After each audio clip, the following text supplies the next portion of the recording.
Natalia, I know it's not easy na mapatawad mong iyong ama. Just like me. I found a way to forgive your father.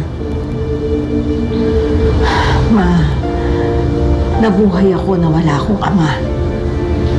Ngayon bumabalik siya. Kailangan ko siyang tanggapin. Natalia, I'm dying. It is my dying wish na magkasundo kayo ng iyong ama. He needs you as much as you need him. Anong nalalaman mo, Paulina, tungkol sa tunay na anak namin ni Natalia?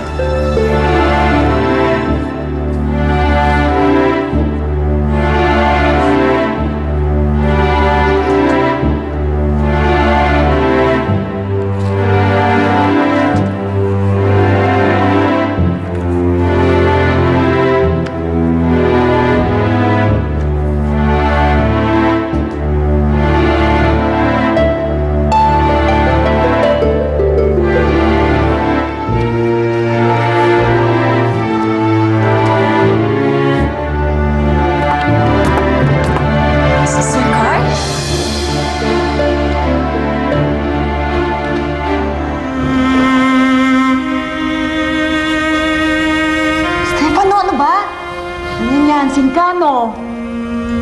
Sabi ko na nga ba, may pagnanasa ka sa akin. Mukha ka kasing pagod eh. I'm just trying to help out. Sige na nga. Yan, dyan. Sayin mo ko dyan yan. Sakit yung papa ko. Grabe. Hindi ko kasing kumain ng papaitan eh. Yan, dyan. Yan. You know what? Malaki ang pasasalamat ko kay Dr. Paulina. Dahil I just booked an acting gig sa isang teen show dahil nakita ko na isang producer sa Marciano Fermin billboard. Talaga? Eh, di okay. Bongga ka din pala ngayon. Pareho kayo ni Giselle. Of course. Giselle? Ako nga po. Nagkabalikan na po pala kayo ni Ma'am Paulina. Kagabi lang ako bumalik dito. Masaya po ako para sa inyo. Mahal na mahal po kayo ni Ma'am Paulina. I know I've not been a good mother. I was mean to you. At kahit nung bata ka pa, lagi lang kitang minamaliit. Binuntong ko ang galit ko sa ama mo sa iyo. Natalia, wala kang kasalanan. Ako ang may kasalanan.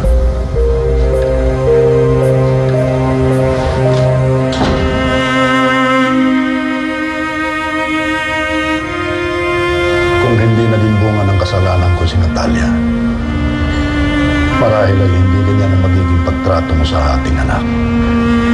Dahil sumisikat na lang siya.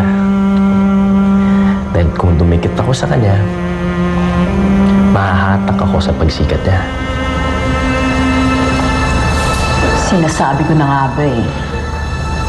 Ginagamit mo lang si Giselle para sumikat ka nga. Mauta ka ting bata ka, no? Pareho kayo ni Paulina. Alam mo, naninibago ako sa'yo.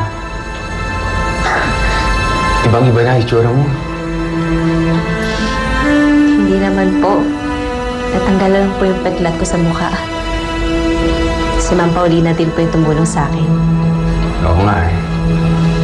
Ang balita ko, inampung ka na niya. Lolo, huwag na natin balikan ang nakaraan. Pero kailangan malaman niya ang katotohanan. Anong ibig niyo sabihin? Anong katotohanan to?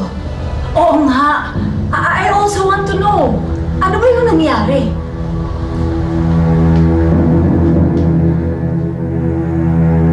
Nakalaya na po pala kayo. Oo. Si Paulina nagpiyansa sa akin eh. Pero alam mo, Giselle, wala naman talaga akong kasalanan eh. Nakita ko lang na sinasaktan ni Giorgio si Natalia, kaya Kaya pinagtanggol ko lang si Natalia. Naniniwala po ako sa inyo, Sir Carl. Alam ko pong mabuti kayong tao. Salamat, Giselle. Yan, may lamig ako dyan. Di ako nakapagpabintusa kasi. Yan. Teka, curious lang ako. Ano bang plano ni Dr. Paulina kay Giselle? Hindi ko sigurado. Pero, for sure, hindi bibitawan niya ni Paulina si Giselle. Kasi, si Giselle na lang natitira niyang alas. Alas? Anong alas? Alas saan? Alas, laban kay Natalia. Gustong-gusto ko na sanang pakasalan si Claudia noon. Pero ayaw niya.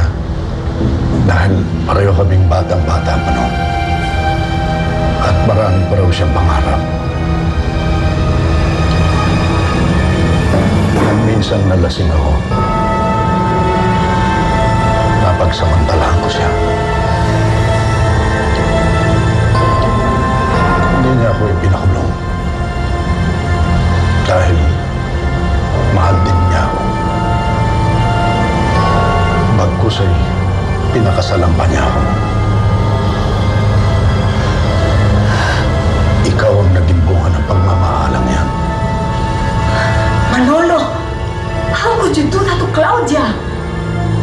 At ano naman kinalaman ni Giselle kay Tita Natalia? Wala ka na maraming tanong-tanong pa. Basta magpasahay ka na. Masahay na lang. Yan. O, ikaw Sige, gawin mo lang yung gusto mo. Gamitin mo lang si Giselle sa pagsikat mo. Di ba? Gusto mo yun? Pero, wag na wag mo siyang sasaktan. At least, hindi pa ngayon, Dahil kailangan pa siya ni Paulina. Sige. Ikaw ang may kasalanan.